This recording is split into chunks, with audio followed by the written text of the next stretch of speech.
नमस्कार, मी हर्षाली. हितगुज या आपल्या खास कार्यक्रमात आपल्या सर्वांचं स्वागत. या कार्यक्रमात आपण विविध आजार, त्यावरील उपचार याबद्दल चर्चा करत असतो आणि आजचा आपला विषय आहे पीसीओडी, पीसीओएस आणि त्यावरील उपचार. आणि यावर मार्गदर्शन आणि चर्चा करण्यासाठी आपल्या स्टुडिओमध्ये आलेले आहेत डॉक्टर कोमल गवळी. डॉक्टर, स्वागत आहे तुमचं. नमस्कार. तर आयुष्शक्ती आयुर्वेद ही जगातील एक प्रसिद्ध कंपनी आहे जी गेल्या 35 वर्षांपासून लाखो लोकांना मदत करत आहे. आणि या कंपनीची स्थापना डॉक्टर पंकज आणि डॉक्टर स्मिता नरम यांनी केलेली आहे. आता डॉक्टर कोमल गवळी यांच्याबद्दल थोडक्यात जाणून घेऊयात. त्यांचं शिक्षण BA MS MD Ayurveda PhD आहे. आयुष्शक्तीमध्ये आणि आयुर्वेदमध्ये डॉक्टर कोमलना 14 वर्षांचा क्लिनिकल अनुभव आहे. त्यांना आयुर्वेद संहितेच्या क्षेत्रात 15 वर्षांचा अनुभव आहे. जगभरातील 50,000हून अधिक सल्लामसलत त्यांनी केलेली आहे आणि 50हून अधिक शहरातील 39 वेगवेगळ्या देशातील विद्यार्थ्यांना त्यांनी शिकवलेलं आहे. आणि DY Patil school of Ayurveda Nerul येथे त्यांनी प्राध्यापक म्हणून काम देखील पाहिलेलं आहे. चला तर विषयाला सुरुवात करूयात. तर डॉक्टर, सुरुवातीलाच आपण PCOS बद्दल बोलूया. PCOS म्हणजे नक्की काय आणि तरुणींमध्ये याचं जे प्रमाण दिवसेंदिवस वाढत चाललंय त्याच्या मागे नेमकं काय कारण आहे? हो, तर PCOS किंवा PCOD तर आपण बघूया की PCOS म्हणजे पॉलिसिस्टिक ओव्हेरियन सिंड्रोम आणि PCOD म्हणजे पॉलिसिस्टिक ओव्हेरियन डिझीज. तर हा जो आजार आहे तो महिलांमध्ये, स्त्रियांमध्ये होणारा आजार आहे आणि जी मासिक आपली पाळी असते तर त्याच्याशी निगडीत असलेला हा आजार आहे की त्याच्यामध्ये जेव्हा काही बिघाड निर्माण होतो त्याच्यामध्ये होणारा हा विकार आहे. तर आपण बघूया की PCOS, आपण बऱ्याच लोक आम्हाला विचारतात पेशंट्स की PCOS आणि PCOD मध्ये काय फरक आहे. तर आपण बघू की PCOS म्हणजे एक सिंड्रोम आहे. जेव्हा आपण सिंड्रोम म्हणतो तेव्हा लक्षणांचा समूह, अनेक लक्षणं त्याच्यामध्ये असतात आणि PCOD हे PCOSचंच एक लक्षण आहे, आपण तसं म्हणू शकतो. तर ह्याच्यामध्ये काय होतं की PCOSमध्ये आपल्या स्त्रियांच्या पण शरीरामध्ये काही अँड्रोजन्स म्हणजे मेल हार्मोन्स अल्प प्रमाणात असतात.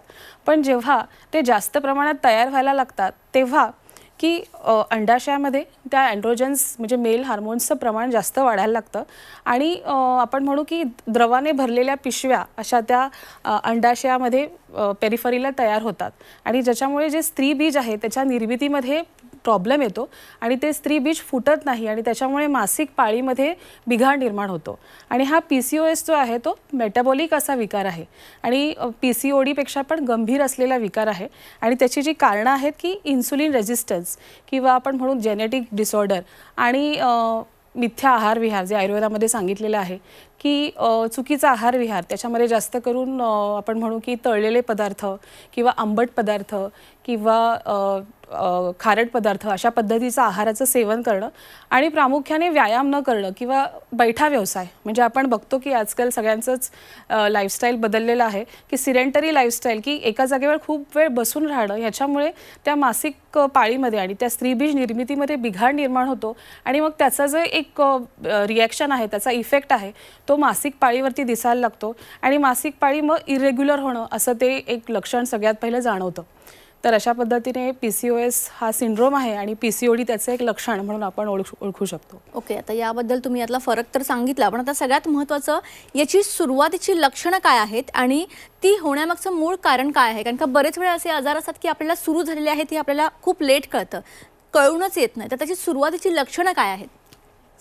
तर सुरुवातीला सगळ्यात पहिले मासिक पाळी ही इरेग्युलर होणं, म्हणजे आपल्याकडे जेव्हा पेशंट्स येतात, स्त्रिया येतात, तेव्हा बऱ्याच वेळेला की 2 महिने पाळी आली नाही आहे किंवा 6 महिने पाळी आली नाही आहे किंवा कधीकधी 1 वर्षसुद्धा पाळी आली नाही आहे, अशा पद्धतीने कंप्लेंट्स घेऊन येतात की त्यांची लक्षणं असतात.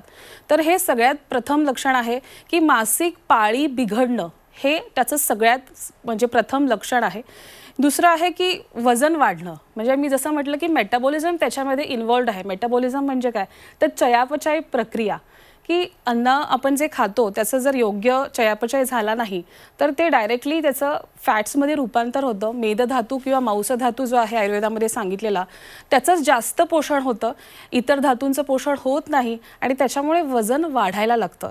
त्याच्यानंतर तणाव म्हणजे मूड स्विंग्स, म्हणजे आपल्याकडे जेव्हा या पेशंट्स येतात तेव्हा सांगत असतात की अचानकच आम्हाला रडायला येतंय किंवा लो फिलिंग येते किंवा चिडचिड होतीये किंवा आमचं खूप रिॲक्शन वाढतंय, खूप आम्ही म्हणजे राग येतोय अशा पद्धतीने. तर हे देखील हे त्याचं एक लक्षण आहे. आणि ह्या सगळ्या तणावामुळे झोप न येणं हे सुद्धा लक्षण आपल्याला बघायला मिळतं. दुसरं आहे की चेहऱ्यावरती असे बारीक पुरळ किंवा आपण पिंपल्स म्हणतो ते दिसणं, हे पण त्याचं एक लक्षण आहे. जसं मी म्हटलं, झोप न येणं, जास्त थकवा जाणवणं, कारण अन्न आपण जे सेवन करतो जर त्याचं प्रॉपर जो आपला एक अग्नी असतो शरीरामध्ये त्याच्याशी निगडीत त्याचं न्यूट्रिएंट्स आणि वेस्ट प्रोडक्ट्स अशा 2 भागांमध्ये त्याचं रूपांतर होतं. पण या ठिकाणी काय होतं की तो जठराग्नी जो आहे तो बिघडलेला असतो आणि त्याच्यामुळे योग्य न्यूट्रिएंट्स बनत नाहीत आणि मग अन्न किती हेल्दी खाल्लं तरी त्याचं रूपांतर योग्य न्यूट्रिएंट्समध्ये होत नाही आणि थकवा जाणवायला लागतो. त्याच्यानंतर डोकंदुखी असं पण आपण लक्षण त्याच्यामध्ये बघतो. ओटीपोटामध्ये वेदना होणं, की बऱ्याच वेळा पेशंट सांगतात की पाळी म्हणजे आली किंवा त्याच्या आधी खूप जास्त वेदना होणं, तर हे पण लक्षण आपल्याला बघायला मिळतं. आणि त्याच्यासोबत अचानक मूड बदलणं आणि कधीकधी ब्लड प्रेशर वाढणं, रक्तातली साखर वाढणं, ह्यासारखे आपल्याला लक्षणं बघायला मिळतात. ओके, आता PCOSचा जे सामना करतायत त्यांच्यासाठी आपल्या आयुष्यशक्तीमध्ये कशा पद्धतीने डॉक्टर ट्रीटमेंट करतात आणि त्याचबरोबर पिरियड्स येण्यासाठी बरेच वेळा गोळ्या घेतलेल्या आपण ऐकलेलं आहे, पण याच गोष्टीवर आयुर्वेद कशा पद्धतीने मदत करू शकतो, सविस्तरमध्ये सांगा. हो, तर जसं मी म्हटलं की आयुर्वेदामध्ये एक महत्त्वाचा कॉन्सेप्ट आहे, तो आहे आपला अग्नी. अग्नी म्हणजे काय, की जसा निसर्गामध्ये एक अग्नी असतो तसा आपल्या शरीरामध्ये देखील एक जठराग्नी आहे की तो अन्नाचं पचन करत असतो. आपण जसं बघतो की अग्नीमध्ये आपण निसर्गामध्ये काहीही टाकलं तर त्या अग्नी त्याला ट्रान्सफॉर्मच करतो, त्या रूपामध्ये कधीच ठेवत नाही. तसं आपल्या शरीरामध्ये एक जठराग्नी आहे की जो अन्न त्याच्याशी जेव्हा संबंधित म्हणजे त्याच्याशी संपर्कात येतं तेव्हा ते न्यूट्रिएंट्समध्ये कन्वर्ट होतं. तर प्रथम याच्यामध्ये अग्निदुष्टी ही झालेली असते आयुर्वेदाप्रमाणे आणि सोबतच की रक्त, मांस आणि मेदधातू हे जे 3 धातू आहेत त्याच्यामध्ये देखील बिघाड झालेला असतो. आणि स्रोतसांचा अवरोध म्हणजे आर्तवह स्रोतस जे आहे, जे एक पाळीला म्हणजे बाहेर काढण्यासाठी एक जे चॅनल आहे त्याला आपण आर्तवह स्रोतस आयुर्वेदात म्हणतो, तर त्याच्यामध्ये काही ब्लॉकेजेस निर्माण होणं आणि मग ते कफाचा अवरोध होणं किंवा पित्ताची विकृती होणं, याच्यामुळे आपण अशी संप्राप्ती त्याच्यामध्ये बघतो. तर आपल्याला आता काय करायचं आहे की काहीतरी ब्लॉक झालेलं आहे तर आपण ते ब्लॉकेज पहिले काढणं. तर आयुष्शक्तीमध्ये आपण 3R फॉर्म्युला वापरतो. तर 3R मध्ये काय, पहिले फर्स्ट जो R आहे तो आहे रिमूव्ह. तर आता आपल्याला जे साठलेलं आहे किंवा जे ब्लॉक झालेलं आहे ते ब्लॉक पहिले काढणं आवश्यक आहे. तर मग तो ब्लॉक कसा काढायचा, तर आपल्याकडे पंचकर्म, जे आपण संशोधन प्रक्रिया जी आयुर्वेदामध्ये सांगितली आहे, पंचकर्म नावाने जे आपण ओळखतो की शरीरामध्ये जो कचरा आहे, आपण सर्वसामान्य भाषेत म्हणू की कचरा आहे किंवा टॉक्झिन्स आहे, त्यांना बाहेर फेकणं, ते बाहेर काढणं हे सगळ्यात आवश्यक आहे. तर पहिली स्टेप आहे की रिमूव्हल ऑफ द टॉक्झिन्स, म्हणजे तो कचरा बाहेर काढणं. तर त्याच्यासाठी आपण की बस्ती चिकित्सा, त्याच्यानंतर विरेचन चिकित्सा अशा पद्धतीने पंचकर्माचा अवलंब करत असतो. आणि आपल्याकडे आयुष्शक्तीमध्ये एक हेल्दी मी डिटॉक्स पण आहे की जो आपण 1 महिन्याचा एक असा प्लॅन तयार केलेला आहे की ज्याच्यामध्ये आहार आणि औषधी यांचा एक रिसर्च करून एक कॉम्बिनेशन तयार केलेलं आहे की अशा पद्धतीने 1 महिना जर आपण हा डाएट आणि औषधी फॉलो केला, ज्याला आपण हेल्दी मी डिटॉक्स असं म्हणतो, तर नक्कीच आपल्या शरीरामध्ये जो कचरा आहे तो कमी व्हायला मदत होते. की प्रत्येकाला जर सेंटरमध्ये येऊन पंचकर्म करणं जमत नसेल तर अशा पद्धतीने हा हेल्दी मी डिटॉक्स आपण घरी राहून देखील करू शकता, की जो एक महिन्याचा प्रोग्राम आहे आणि त्याच्यामध्ये आपण वैद्यांच्या कन्सल्टेशन आपण करतच असतो, सुपरविजनच्या खाली हे सगळं करत असतो आणि आहार आणि औषधी ह्यांचा वापर करत असतो. तर पहिली स्टेप आपल्याला काय करायची आहे की ते जे गर्भाशय आहे, की जे ते अंडकोश आहे किंवा जी अंडनिर्मिती, स्त्रीबीज निर्मिती व्यवस्थित होत नाही आहे, ती व्यवस्थित व्हावी, तिथे काही बिघाड आहे, तिथे काही ब्लॉकेजेस आहेत, त्यांना बाहेर काढलं. तर ही फर्स्ट स्टेप आहे आपली रिमूव्ह. दुसरी आहे की रिस्टोर.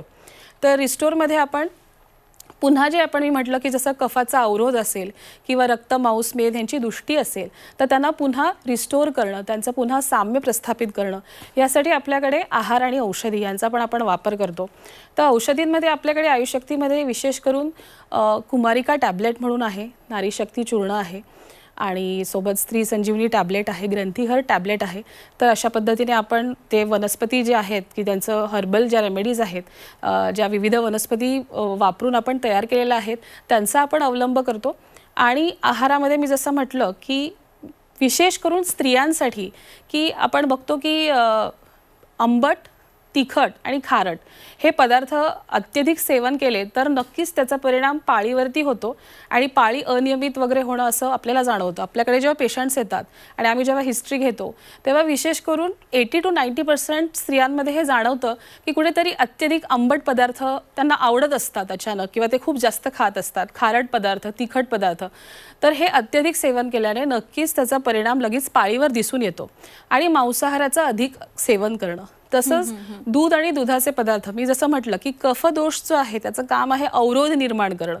कुठेतरी त्या आर्तवह स्रोतसामध्ये एक अवरोध निर्माण झालेला असतो, ब्लॉकेज निर्माण झालेलं असतं, ते कफाचं काम आहे.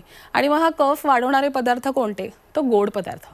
मग त्या ठिकाणी अत्यधिक गोड सेवन करणं, किंवा आपण म्हणतो की या विकारामध्ये आपल्याला हे पण जाणवतं की म्हणजे क्रेविंग्स निर्माण होतात, की गोड खाण्याची इच्छा जास्त निर्माण होते. तर ते एक कारण आणि लक्षण दोन्ही स्वरूपात आपल्याला बघायला मिळतं. तर अत्यधिक गोड पदार्थांचं सेवन नाही करायला पाहिजे. दुसरं आहे दूध आणि दुधाचे पदार्थ. ह्यांचा आपण खूप योग्य मात्रेमध्ये, आपली कुठली प्रकृती आहे त्यानुसार आपल्याला काय सूट होईल त्या पद्धतीने सेवन केलं पाहिजे. सारखं दूध, दही यासारख्या पदार्थांचं अत्यधिक सेवन नाही करायला पाहिजे. तसंच मैदा किंवा गहू यासारखे पदार्थ थोडे कमी घेतले पाहिजेत. निदान आपल्याला हा आजार असेल त्यावेळेला तरी हे पदार्थ टाळले पाहिजेत. आणि नंतर जेव्हा मे बी आपला आजार हा बरा होऊ शकतो नक्कीच अशा पद्धतीने आपण चिकित्सा केल्यावर, त्याच्यानंतर आपण मॉडरेट अमाऊंटमध्ये हे सगळं घेऊ शकतो. आणि व्यायाम, की त्याच्यामध्ये आपण लाईफस्टाईलमध्ये की व्यायाम, त्याच्यामध्ये सूर्यनमस्कार हा अत्यधिक उत्तम व्यायाम आहे की त्याच्यामध्ये सर्वांगासन किंवा सगळ्या बॉडीचेच व्यायाम त्याच्यामध्ये होतो आणि आपल्या ब्रीदिंग मुवमेंटशी ते कोऑर्डिनेटेड आहे. तर सूर्यनमस्कार, योगासन, प्राणायाम आणि ब्रिस्क वॉकिंग, तर वॉकिंग करणं हे ॲरोबिक एक्सरसाइजेस हे खूप महत्त्वाचं आहे. तर अशा पद्धतीने आपण रिस्टोर या स्टेपमध्ये हे करत असतो. आणि तिसरं आहे रिन्यू, की आपण असंच रुग्ण आता बरा झाला तो म्हणजे आपण त्याला सोडत नाही, तर त्याला पुन्हा की तो आजार पुन्हा तर त्याला होऊ नये, परत त्याची साम्य स्थिती तशीच त्या स्त्रीची राहावी यासाठी आपण त्यांना योग्य सल्ला देत असतो. मग तो आहाराचाच पण असतो, विहाराचा असतो आणि औषधी देखील असतात, की आपण त्या ठिकाणी रसायन औषधी ज्या आहेत की गर्भाशयावरती रसायन काम करणाऱ्या औषधी त्यांचा आपण वापर करतो. तर अशा पद्धतीने की आपली 3R फॉर्म्युला जो आहे आयुशक्तीचा त्याच्या पद्धतीने आपण चिकित्सा करत असतो. तर फर्स्ट आहे रिमूव्ह, सेकंड आहे रिस्टोर आणि थर्ड आहे रिन्यू. तर या पद्धतीने आपण ही चिकित्सा करत असतो. ओके. तर प्रेक्षकांना डॉक्टर कोमल गवळी यांच्यासोबत आमची ही चर्चा अशीच चालू राहील. इथे एक छोटासा ब्रेक घेऊया, लगेच परत येऊया. ब्रेकनंतर आपल्या सर्वांचं पुन्हा एकदा स्वागत. आपल्यासोबत आहे डॉक्टर कोमल गवळी. त्यांच्यासोबत आपण PCOS आणि PCOD या विषयावर चर्चा करत होतो, याच्या उपचारांविषयी माहिती घेत होतो. पुन्हा एकदा विषयाला सुरुवात करूयात. तर डॉक्टर, PCOS मध्ये मदत करण्यासाठी किचनमध्ये असं काही आयुर्वेदिक घटक आहेत का जेणेकरून ते यावर उपाय म्हणून ठरतील? हो, नक्कीच आपल्याकडे आहे आणि आपल्या किचनमध्ये सगळ्यांना अवेलेबल होतील असेच ते इन्ग्रेडियंट्स आहेत. तर मी सगळ्यांसोबत ते शेअर करते. तर आपल्याला 250 ग्रॅम आपली बडीसोप जी आहे, बडीसोप ची पावडर करून घ्यायची आहे, त्याला आपण फेनेल सीड्स पावडर पण म्हणतो, ती घ्यायची आहे. त्याच्यानंतर 100 ग्रॅम आपल्याला जिऱ्याची जी पूड आहे किंवा जिऱ्याची पावडर ती घ्यायची आहे. 50 ग्रॅम आपल्याला आपलं धने जे आहेत, धन्याची पावडर ती घ्यायची आहे. 50 ग्रॅम आपल्याला ओवा आणि 10 ग्रॅम हिंग, असं एक मिश्रण आपल्याला पहिले मिक्स करायचं आहे, सगळं एकत्रित करायचं आहे. आणि त्याच्यानंतर हे सगळं मिश्रण झाल्यावरती त्याचे वेगवेगळे 60 पॅकेट्स बनवायचे आहेत. साधारण एवढ्या साईजचे पॅकेट्स वेगवेगळे बनवायचे आहेत. आणि मग हे 60 पॅकेट्स झाल्यावरती त्याच्यातले 4 पॅकेट्स आपण रोज सेवन करायचे आहेत गरम पाण्यासोबत. तर ही अगदी म्हणजे आपण ट्राय केलेली होम रेमेडी आहे जी आपल्या रुग्णांवरती खूप उत्तम कार्य करते. की ह्याच्यामध्ये मी जसं म्हटलं की हार्मोनल इम्बॅलन्स हा प्रमुख एक कारण असतं ह्याच्यामध्ये, तर ते साम्य प्रस्थापित व्हायला हार्मोन्सचं हे नक्की मदत करतं. तर अशा पद्धतीने हे 4 पॅकेट्स आपण रोज सेवन करू शकता गरम पाण्यामध्ये आणि त्याचा आपल्याला नक्की फायदा होईल. ओके. तर प्रेक्षकांनो, आयुशक्तीमध्ये ट्रीटमेंट घेतलेल्या एका महिलेचा अनुभव आपण ऐकूयात. नमस्कार, मी स्नेहा आठले. मला PCODचा प्रॉब्लेम होता खूप.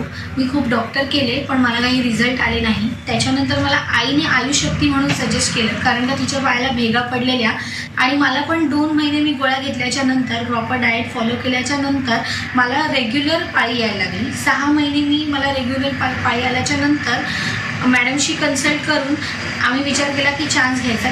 त्याच्या आधी मी डिटॉक्स वगैरे सगळं कंप्लीट करून घेतलेलं. त्याच्याबरोबर मी माझं डाएट पण फॉलो करत होते आणि नंतर मॅडमची कन्सल्ट करून आम्ही चान्स घेतला आणि आता मला 3 महिन्याचा मुलगा आहे आणि आम्ही दोघंही व्यवस्थित आहोत. मी अजून पण मॅडमची ट्रीटमेंट चालू ठेवली आहे. त्यामुळे मी सजेस्ट करेन की तुम्ही पण आयुशक्तीकडून म्हणजे ज्या होतील तेवढ्या तुमचे सगळे प्रॉब्लेम्स मोस्टली ते त्यांच्याकडून सॉल्व्ह होतील. तर आत्ताच या महिलेचा अनुभव आपण ऐकला, कशा पद्धतीने आयुशक्तीमध्ये ट्रीटमेंट घेतल्यानंतर त्यांचा जो PCODचा त्रास होता तो बरा झाला, त्यांना बेबी कन्सीव्ह करण्यासाठी मदत झालेली आहे. तुम्हाला सुद्धा अशा संदर्भातले काही त्रास असतील तर तुम्हाला स्क्रीनवर जो नंबर दिसतोय त्यावर तुम्ही कॉन्टॅक्ट करू शकता.